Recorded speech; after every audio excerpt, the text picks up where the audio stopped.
So hello future doctors, welcome to Gyansrota. Today again we are going to start the PYQ session of chemistry 2015 question paper. So now moving to the questions. The first question is on your screen. Reaction of phenol with chloroform in presence of dilute sodium hydroxide finally introduce which one of the following functional group. So now we are moving to the solution part. So if you see, they asked about the phenol react with chloroform. Okay. So this is the structure of phenol, and when it's react with chloroform, that is CHCl3 in presence of dilute sodium hydroxide, it means NaOH. So this is nothing but this is your Riemer-Tiemann reaction. Okay. Very famous naming, and always remember in organic chemistry whatever name reactions they are mentioning, please don't forget to study. Riemer-Tiemann reaction, and it is found in the phenol chapter of your class 12 NCERT. So what is the product we are getting? We are very famous product we are obtaining, that is the product of salicylaldehyde, very famous product. So this basically called as salicylaldehyde.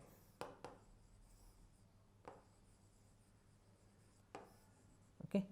So this salicylaldehyde production is known as Riemer-Tiemann reaction, and that is given in your phenol class 12 NCERT. So which group we are introducing? We are introducing the aldehyde group, that is CHO.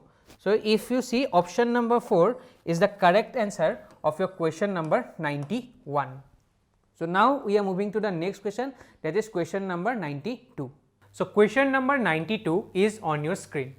If the equilibrium constant for a given reaction, and they give you the reaction N2 will react with O2, it will give you NO, and the equilibrium constant is given for this reaction is K. The equilibrium constant for the given reaction, that is half of N2 plus half of O2, it will give you NO will be. So now we are moving to the solution part. So this question is basically come from your equilibrium chapter of your class 11 NCERT. So now we are moving to the solution part. Now if you see the equation whatever given here, and the equilibrium constant is given as K, and they ask you the equilibrium constant for this reaction. Now before start this reaction, I am going to give you a simple trick here. Suppose a reaction is given like this, A plus B, and product it will give you C, and for this reaction they give you the K equilibrium is K. Now another reaction, that same reaction actually it will be divided by N. N is nothing but it is any number, like 1 by Na plus 1 by Nb 1 by Nc. For this reaction the K equilibrium is nothing but it is equal to N root K. So the similar concept we are going to use to solve this equation. Now if you see, this is our resultant equation, right? That is, sorry, this is our resultant equation and this is the given equation. Now if I divide this given equation by half, right, what will happen? We are end up with our resultant equation. So for this the K equilibrium it will be root over K. Why root over K? Because this same reaction is divided by half, and I already mentioned if any reaction is divided by any number, so the new resultant it will be coming as root over Nk. So here also it will be end up with root K. Now if you see among your 4 options, option number 1, what it will be given as K to the power half, is the correct answer of your question number 92. So, question number 93 is on your screen. 20 gram of magnesium carbonate sample decomposes on heating to give carbon dioxide and 8 gram magnesium oxide. What will be the percentage purity of magnesium carbonate in the sample? So, now we are moving to the solution part. So, first write the equation. Okay. So, what they are saying, magnesium carbonate, when it is decomposed, it is given magnesium oxide plus CO2. Now, they are giving 20 gram of magnesium carbonate. So, magnesium carbonate, how to find out the mole? First you have to find out the number of moles. So, how we find out? That is 20 gram is the given weight, and you have to take the molecular weight of magnesium carbonate. So, it is coming around 24 plus 12 plus oxygen is 48, and if you do this one 4, 5, 6, so it is coming as 84.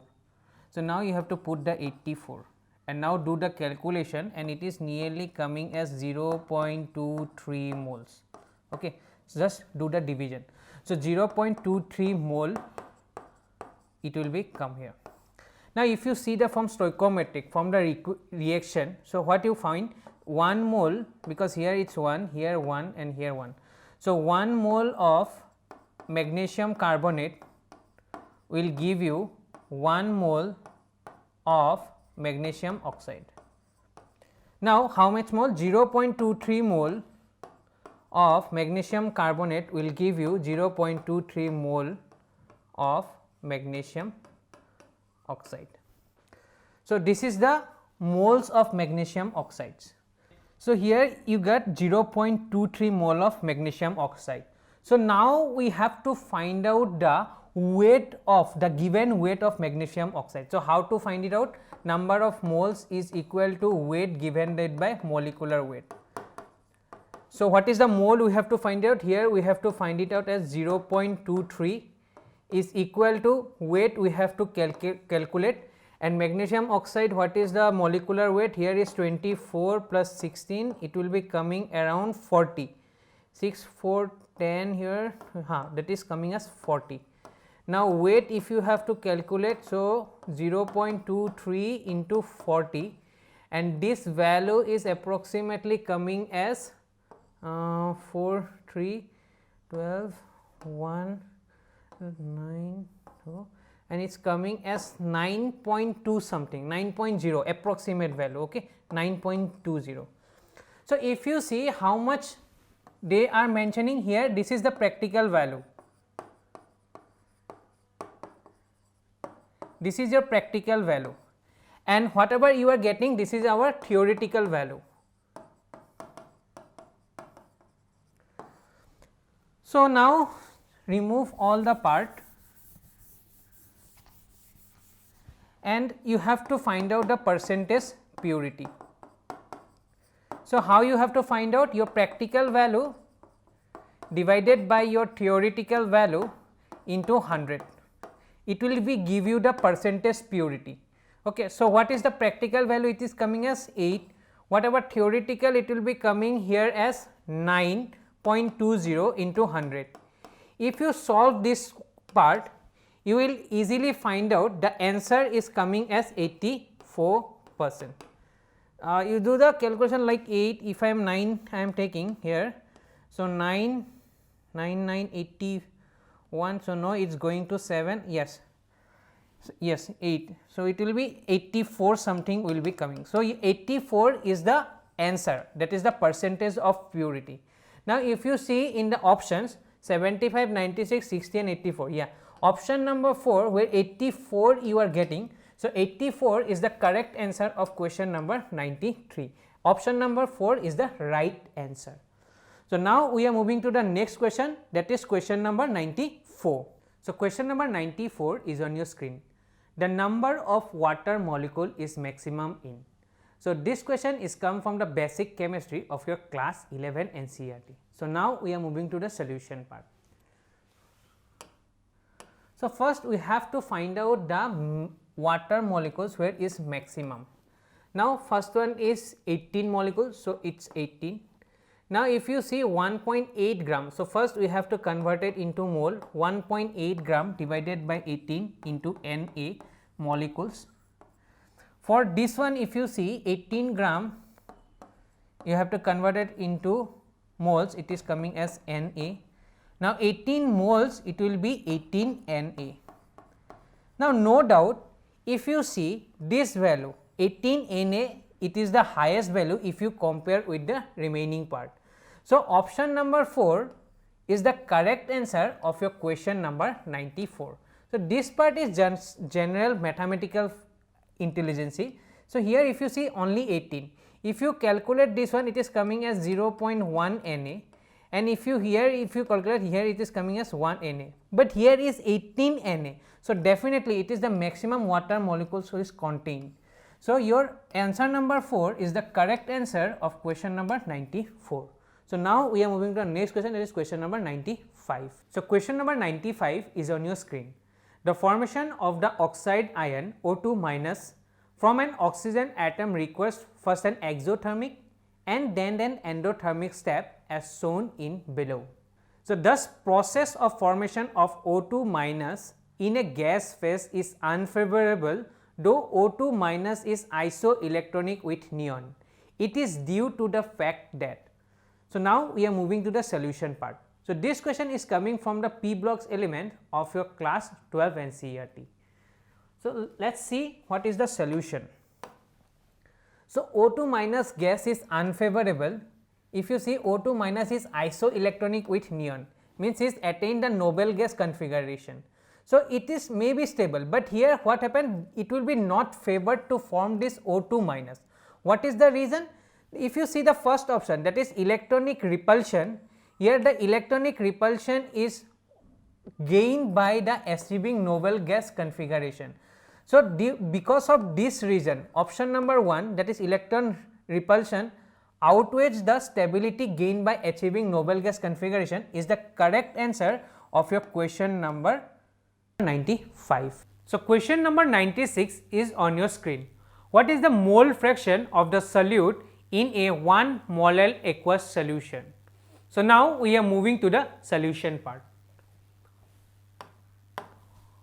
So, first of all, you have to understand what does it mean 1 molar aqueous solution. It means 1 mole solute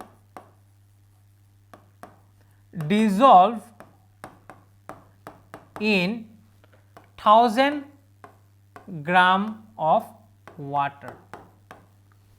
So, first find out the number of moles of water.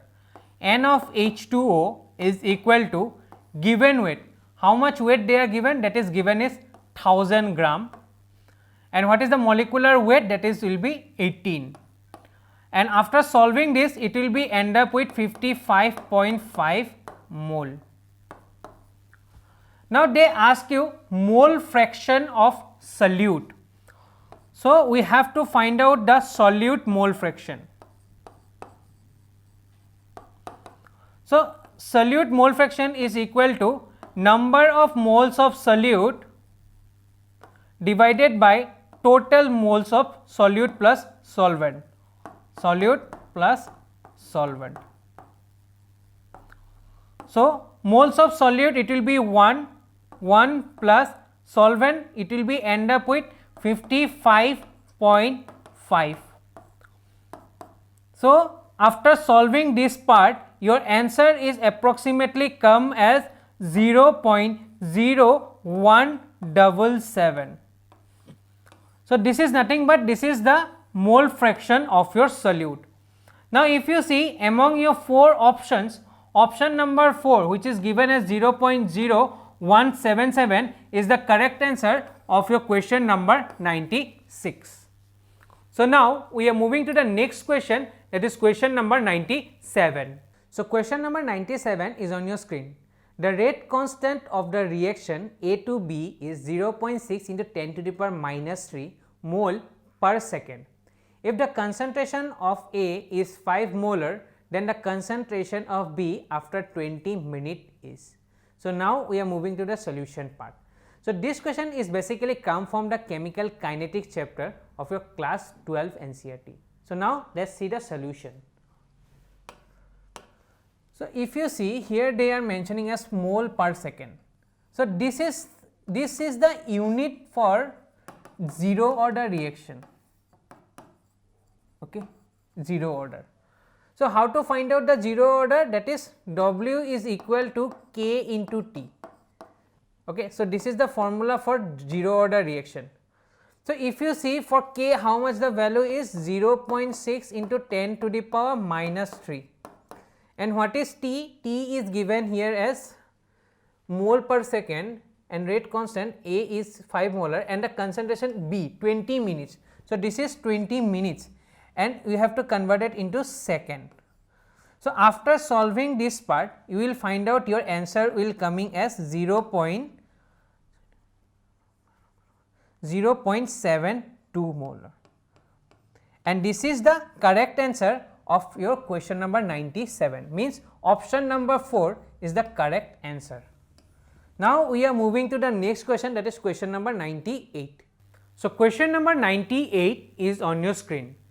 Decreasing order of stability of O2, O2 minus, O2 plus and O2 2 minus is. So, now we are moving to the solution part. So, this question is basically come from your chemical bonding of your class 11 NCERT. So, for this we should note two things, that is we have to first find out the total electron count, and if your total electron count it will be greater than 14, it follow sigma 1s, sigma star 1s, sigma 2s, sigma star 2s, sigma 2p z, pi 2px equal to pi 2py, pi star 2px equal to pi star 2py and sigma star 2pz. But total electron count should be greater than 14. Now, for oxygen it will be end up with 16, right, 8 into 2 it will be 16. So, 16 minus will be there, so it will be 17, 16 plus will be there, so it will be 15 for O2 plus, and for O2 2 minus 16 plus 17 and 18, so it will be 18. So, these are nothing but this is our total electron count. Now, we have to find out the bond order also, but before that first of all you have to take the O2. What is the bond order for O2? First fill this one 2, 2, 2, 4, 5, 6, 7, 8, 9, 10, 11, 12, 13, 14, 15 and 16. So, for bond order how to find out number of bonding orbitals. So, how many bonding orbitals? So, these two are cancel it out. So, we have to left it out 2 plus 2, 4, 5, 6. So, 6 minus anti-bonding it will be 2. So, it will be end up with 2 because 6 minus 2 it will be 4, 4 by 2 it will be 2. So, for O2 it will be 2. For O2 minus the bond order is again it will be 6 minus it will increase 1 here, right. So, 6 minus it will be 3 divided by 2. So, 6 minus 3 it will be 3 and your answer is 1.5. Again bond order for O2 plus it will be 6 minus, because up to here it will be 14 and 15. So, 6 minus 1 divided by 2 it will be end up with 5, 5 divided by 2 it will be 2.5. Now, for bond order for O2 2 minus it will be 6 minus total 18 will be there. So, up to here is 14, 15, 16, 17, 18. So, 6 minus it will be 4. divided by 2 and it will be end up with 1. So, if you see the bond order is greater for O2 plus, then it will be end up with O2, then it will be end up with for O2 minus, and then lastly is O2 2 minus. So, if you see among your all options, the first option O2 2 plus, O2, O2 minus, O2 2 minus is the correct answer of your question number 98. So, question number 99 is on your screen. So, which one of the following esters get hydrolyzed most easily under alkaline conditions? So, now we are moving to the solution part. So, if you see this asked about the hydrolyzed most easily by alkaline conditions, means that nucleophile will attack that rings. So, how this nucleophile attack? Means more electrophile, if it is there,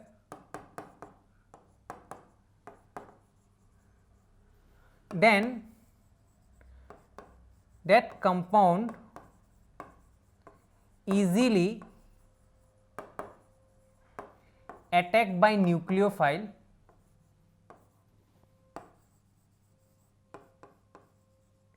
and get hydrolyzed.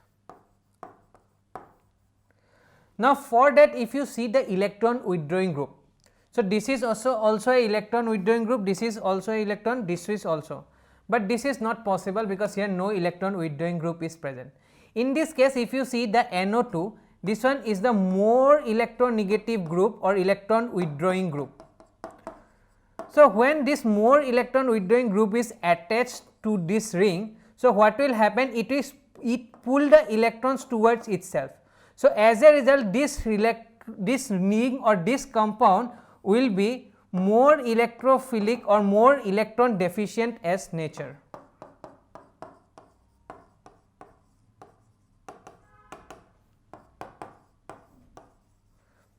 So, as a result this compound is easily attacked by nucleophile and is get easily hydrolyzed. So, option number 1 is the correct answer of your question number 99. So, now we are moving to the next question, that is question number 100. So, question number 100 is on your screen. On heating, which of the following release CO2 most easily? So, now we are moving to the solution part. So, for this if you see, we have to see the thermal stability and they release the CO2 more easily. See, release CO2 most easily means that compound which is less thermal stable, they can easily release the CO2, means who having the thermal stability will be low, means if we have to provide a lower energy and that bond is easily break it out and we are obtained our CO2. So, if thermal stability will be low, that compound easily release CO2. Now, let us see how to find out the thermal stability. Now, in this compound whatever they are given, sodium, potassium, magnesium and calcium. So, this is for group 1 and this is your group 2. Now, your thermal stability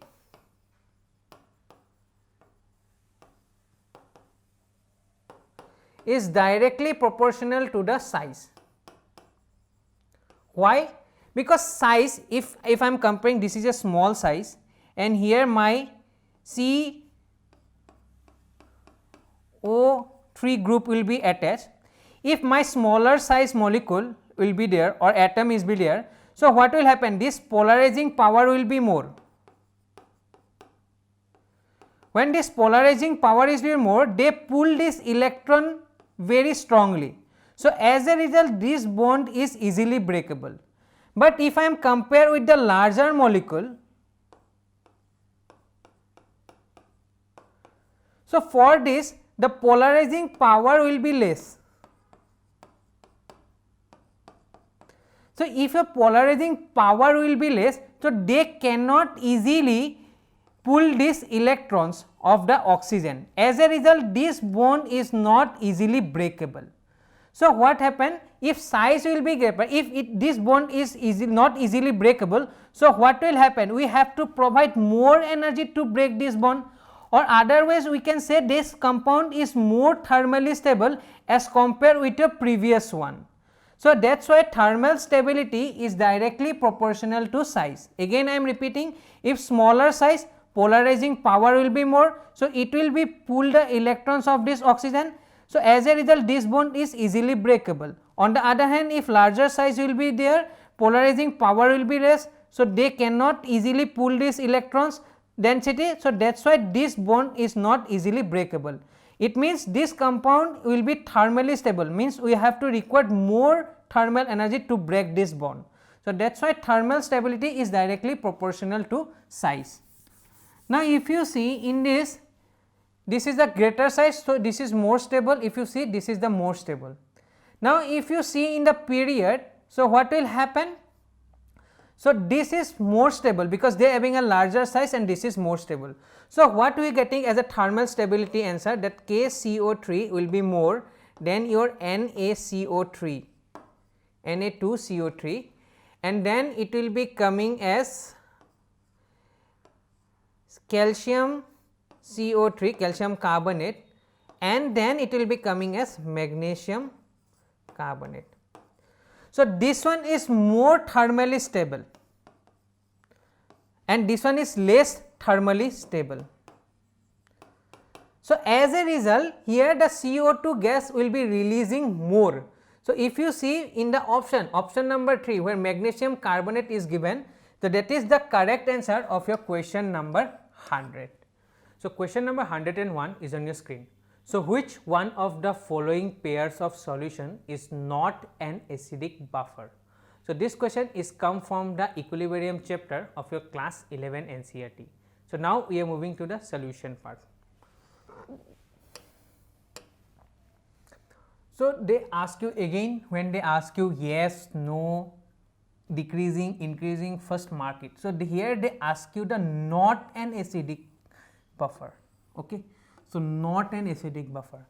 So, always remember acidic buffer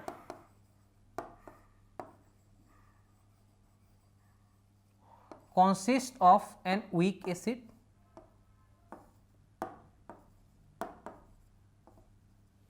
and a salt with strong base.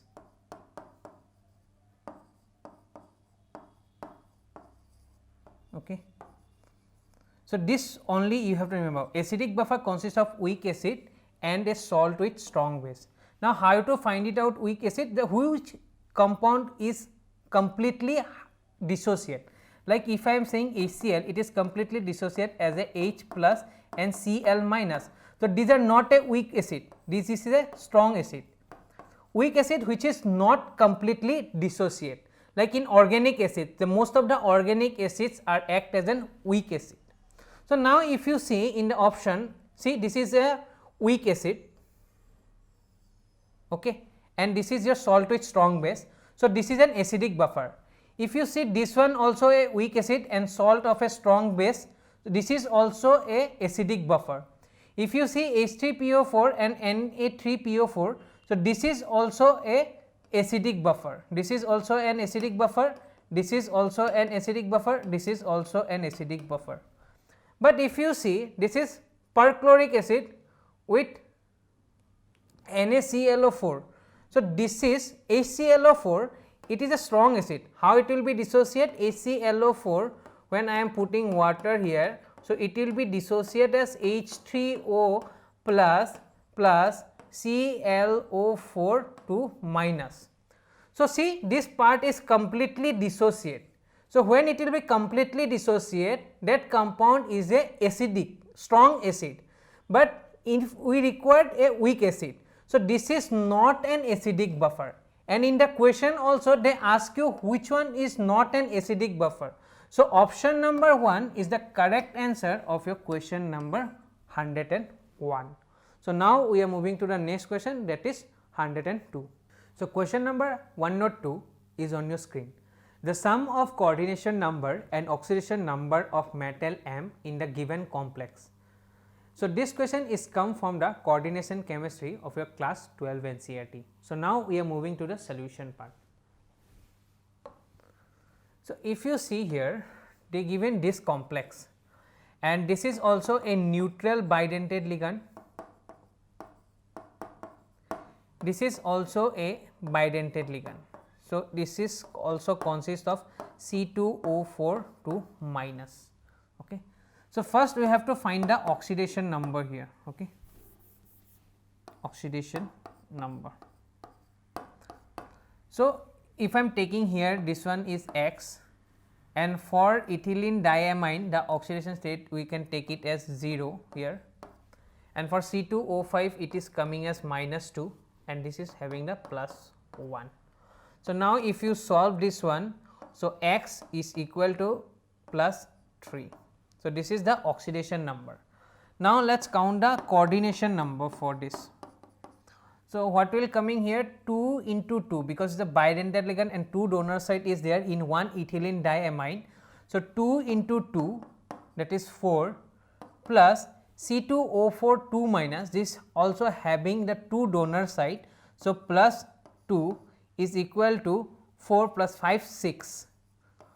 So, now what they ask you, the sum of coordination number and your oxidation number, it means 6 plus 3, and it will end up with your answer 9.